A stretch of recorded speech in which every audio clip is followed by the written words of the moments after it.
여러분 안녕하세요. 이철입니다. 최근에 중국 전체 인구 숫자에 가까운 무려 10억 명의 중국 사람들의 개인 신상 정보가 유출되는 그런 사건이 발생을 했습니다. 이 정보 내역에는 주민등록번호, 생년월일, 출신지 이런 것뿐만 아니라 목소리를 나타내는 성문 데이터, 여기저기 여행한 기록, 그리고 숙박한 기록, 범죄 사건과의 연루 등 폭넓은 범위의 데이터를 포함하고 있는 것으로 알려졌습니다. 이 데이터는 분량이 거의 40TB에 가까운 엄청난 양인데 한 해커가 자기가 이 데이터를 확보했다고 얘기를 하면서 시장에 내놓은 데서 비롯이 됐습니다. 그리고는 20만 달러에 해당이 되는 비트코인을 주면 이 데이터를 판매하겠다고 했죠. 그리고 이 데이터의 진실성을 보여주기 위해서 몇 차례에 걸쳐서 샘플 데이터를 제공했습니다. 9천만 명의 데이터를 제공한 것도 있고요.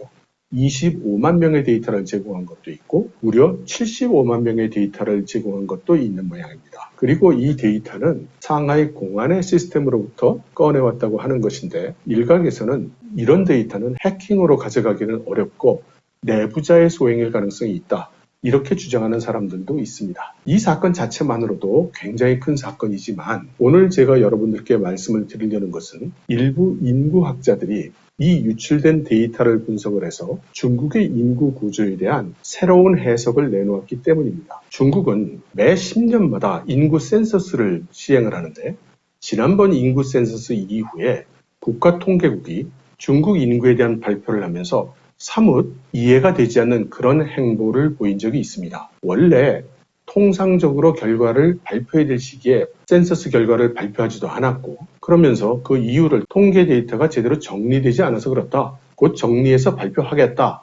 이렇게 얘기를 해놓고 몇 달 동안이나 발표를 하지 않아서 더욱 의혹은 커져갔죠. 그리고 수개월이 지난 후에야 발표를 했습니다. 그 중간 단계에도 한 번 발표를 했었는데 딱 한마디였죠. 중국의 인구는 증가했다였습니다. 그리고 최종적인 발표를 할 때는 약 1000만 명이 좀 넘는 그런 정도의 인구가 증가를 했다고 했죠. 하지만 인구 증가율은 역대 최저로 내려왔다고 했습니다. 저는 이러한 발표를 두고 제 나름대로의 논리를 피면서 중국의 인구는 감소되었을 가능성이 크다고 이렇게 말씀을 드린 적이 있습니다. 그런데 통계적인 유의성을 제공하기에 충분한 75만이라는 데이터가 나타나면서 중국의 인구 구조를 학자들이 연구자들이 또 분석을 한 겁니다. 그 결과를 여러분들과 공유를 하도록 하겠습니다. 우선 성비에 대한 이야기입니다. 중국 당국은 남녀 성비가 여성이 106, 남성이 100 그렇게 해서 여성이 6% 가깝게 많다고 발표를 했었죠. 얼핏 들으면 큰 차이 안 나는 것 같지만 중국이 워낙 인구가 크다 보니까 약 3,500만 명이 더 많은 겁니다. 그렇다면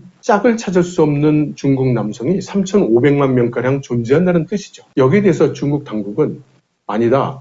20세부터 40세 사이, 그러니까 현실적으로 부부 생활을 할 수 있는 가임 여성의 수는 1,752만 명이다. 이렇게 설명을 했죠. 1,750만 명은 뭐 작은 숫자인 거예요? 절대 아니죠. 그런데 이번 유출된 중국 국민들의 데이터를 분석을 해본 결과 남녀 성비가 112대 100일 수 있다는 결과가 나왔습니다. 그리고 이러한 분석을 내놓은 사람은 이후시엔이라는 사람인데 이 사람은 미국 위스콘신주에 있는 한 대학에서 교편을 잡고 있는데 평생 중국의 인구에 대해서 분석을 해오고 연구를 해온 사람입니다.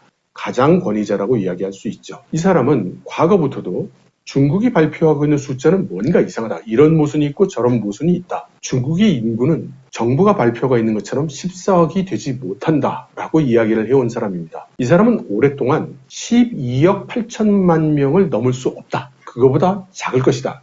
이렇게 주장을 해왔습니다. 그리고 이번 데이터를 입수해서 분석을 해본 결과 역시 자기 분석이 맞았다는 겁니다. 그리고 12억 8천만보다 훨씬 적은 수일 가능성이 높다. 라고 결론 지었습니다. 게다가 연령별 분포를 분석한 결과 심각할 정도로 가파르게 출생률이 낮아지고 있다는 것을 도출해냈죠.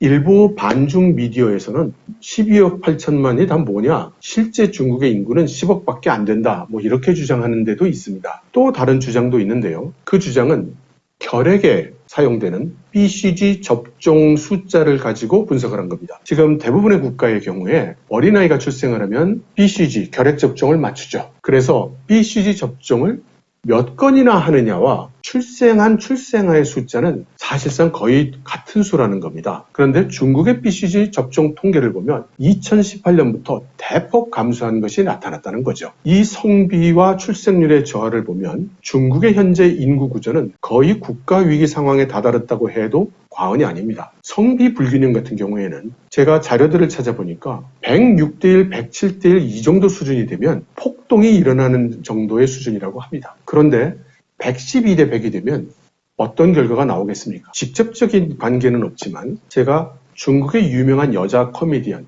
양리라는 사람이 중국의 인터넷에서 큰 이슈가 됐던 일을 소개해 드리려고 합니다. 이 양리가 소위 그 경선 방식의 코미디 프로그램에 출연을 했었는데 그 프로그램에서 여러 가지 재미있는 이야기를 하던 와중에 이런 말을 했습니다. 우리 여자들은 아무리 날씬하고 아무리 예뻐도 나는 아무래도 허리가 너무 굵은 것 같아 또는 엉덩이가 너무 가늘어 등등 자기에게 부족한 점을 찾고 말하자면 겸손하다는 겁니다. 그런데 너희 남자들은 사실 뭐 별 볼 일 없고 되게 평범한데 엄청나게 자신감에 차 있고 잘난 척을 한다.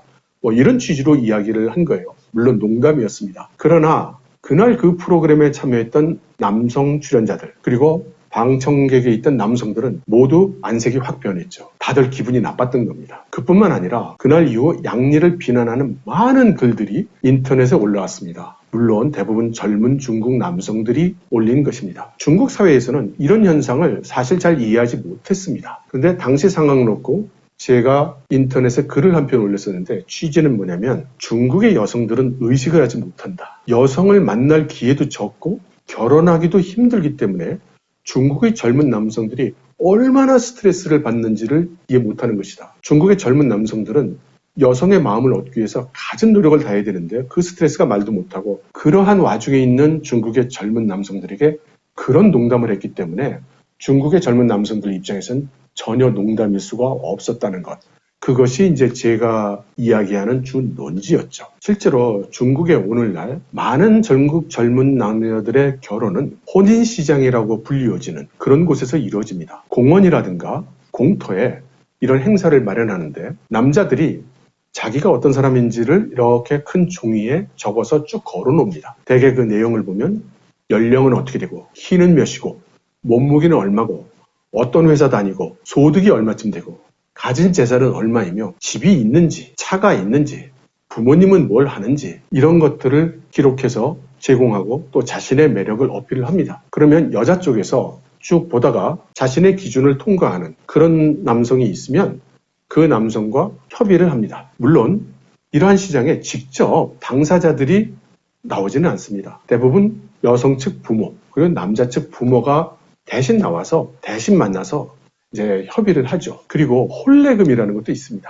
해당 여성과 결혼을 하게 되면 선물로 남자 측이 여자 측에게 돈을 보내주는 겁니다. 이 돈 액수가 적으면 또 결혼해주지 않습니다. 얼마 전 장수성 쉬조에서는 실제로 젊은 남녀가 직접 나와서 이런 서원을 보는 이런 행사를 개최했는데 남자들은 200명이 참가를 했고요. 여자들은 5명 참가했다고 합니다. 이것이 중국 젊은이들의 현 실정입니다. 그만큼 중국의 성비 문제는 아주 심각한 것입니다. 얼마 전에 리커창 총리가 지방 농촌을 방문했을 때 농민들에게 여러분들 고충사항이 있으면 좀 얘기를 하셔. 내가 뭐 힘 닿는 데까지 노력을 하겠소 라고 하니까 사실 얘기하기가 쉽지 않죠. 자칫 지방 정부 사람들의 비위를 상하게 할 수도 있고 정부 정책에 위배되는 말을 할 수도 있으니 보통 그런 자리에서는 애로사항을 별로 얘기하지 않습니다.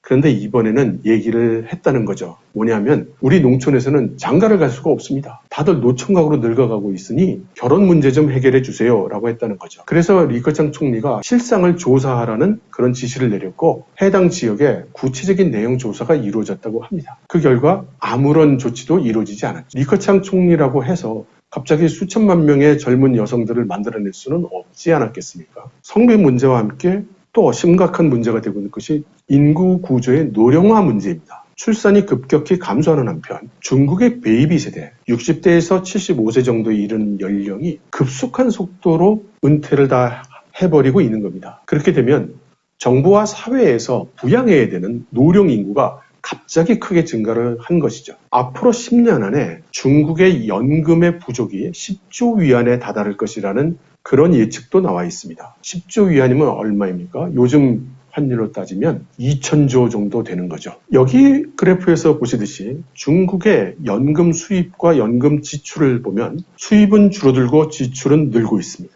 그리고 출생률이 급격히 감소를 했으니 이 상황은 더욱 악화될 뿐이고 그것도 급속히 악화될 것입니다. 이미 지역별로는 심각한 노령화의 악영향이 나타나고 있습니다. 특히 인구 감소를 겪고 있는 동북 삼성은 이미 사회보험 자금이 고갈된 상태입니다. 그래서 중국 정부는 예전에는 각 성마다 사회보험을 독자적으로 운영을 하게 됐는데 이렇게 사회보험이 깡통이 된 지역이 늘어나니까 할 수 없이 얼마 전에 전국의 사회보험 계좌를 합쳐서 하나로 만들었습니다. 그러니까 돈이 좀 남는 데서 돈을 가져다가 지불할 돈이 없는 지역에다가 보태주는 이제 그런 목적을 위해서 이런 정책을 시행한 거죠. 그 결과 현재 보면 다른 성에게 돈을 제공하는 성이 7개 정도 있고요. 그냥 자급자족 정도를 하고 있는 성이 3개 정도 있고 21개 성이 다른 성에서 돈을 받아야만 오늘 사회보험 지출을 할 수 있는 그런 상태가 되어 있습니다. 저는 다시 한번 중국의 인구는 실제로는 감소했을 것이다. 그리고 그것도 많이 감소했을 것이다. 이렇게 주장을 합니다. 그렇게 생각을 해야만 시진핑 주석이 갑자기 출생률이 낮은 문제는 교육 부담과 주택 부담이 너무 크기 때문이다 라고 하면서 이 두 가지를 해결하겠다라고 공언을 한 이유가 설명이 되는 것입니다. 그리고 이 두 문제를 해결하기 위해서 중국 정부가 추진하고 있는 정책은 지나치게 과격하기도 하고 또 급하기도 했던 것이죠. 예를 들면 사교육 부담을 줄여주기 위해서 모든 사교육 기관들을 금지시켰고 그에 따라서 미국에 상장되어 있던 중국의 사교육 기업들이 주가가 급락하는 그런 사태도 발생을 했었죠. 그리고 주택 가격을 잡기 위해서 여러 가지 정책을 취한 결과 오늘날 에버그란데 사태를 비롯해서 중국의 부동산이 급냉하고 분양이 되지 않고 부동산 기업들의 도산이 여기저기서 일어나는 그런 결과가 나타난 거죠. 물론 중국의 부동산 경기의 결과를 이거 하나만으로 영향을 입었다고 할 수는 없습니다. 여러 가지 요인이 있죠. 그러나 정상적인 속도보다는 빠르게, 정상적인 방식보다는 좀 과하게 이 주택과 교육에 대한 정책이 집행됐던 것만큼은 틀림이 없습니다. 그리고 이렇게 장기간에 걸쳐서 쌓아져 온 구조적 문제는 단기간 내에는 해결이 되기가 어려울 겁니다. 여러분 들어주셔서 감사합니다.